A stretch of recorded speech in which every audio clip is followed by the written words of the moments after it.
IRC and some of our colleagues have been involved in SWA right from the beginning in the conceptualization of SWA. Further than myself, I have been supporting SWA through participating in what it was called the interim core group, so the kind of steering group, informal steering group, and I think that was back to 2009. From that position, we have tried to provide inputs for shaping the SWA. Concretely, since 2011, I'm representing the Research and Learning constituency in the steering committee, so I'm part of the steering committee. And I also take part in the country processes task team and the work around the NPRI. But having said that, I think IRC's involvement is much broader. I'm only the link between our institution and SWA.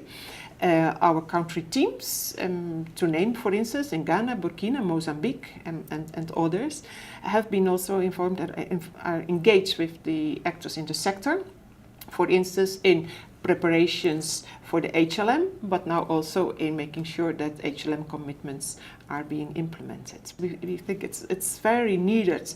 Water and sanitation gets higher on the political agenda, and not for just being there, but of course that will position the sector better really to be able to tackle the major challenges in the sector, so that at the end really the entire population in the world, never mind where you're living, have access to quality services, water and sanitation.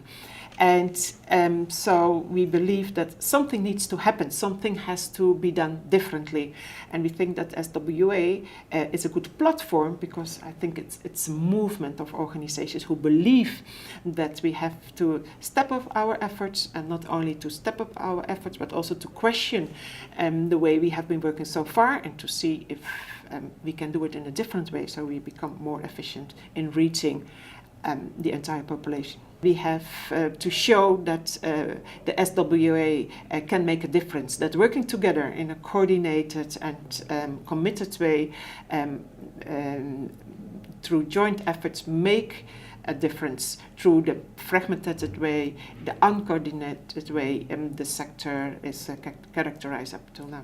And successful SWA is when we see this enormous progress in the sector, and we can see that this has been done through a more efficient way of working, using the existing resources in a much more effective way, in a more focused way, and if that have contributed in the end to services that can be maintained over time. So not only taking a spot in time and say, you know, we are happy if in 2030 everybody has access to water and sanitation, but that we're also clear that that level of service can be maintained and, if possible, be improved in time.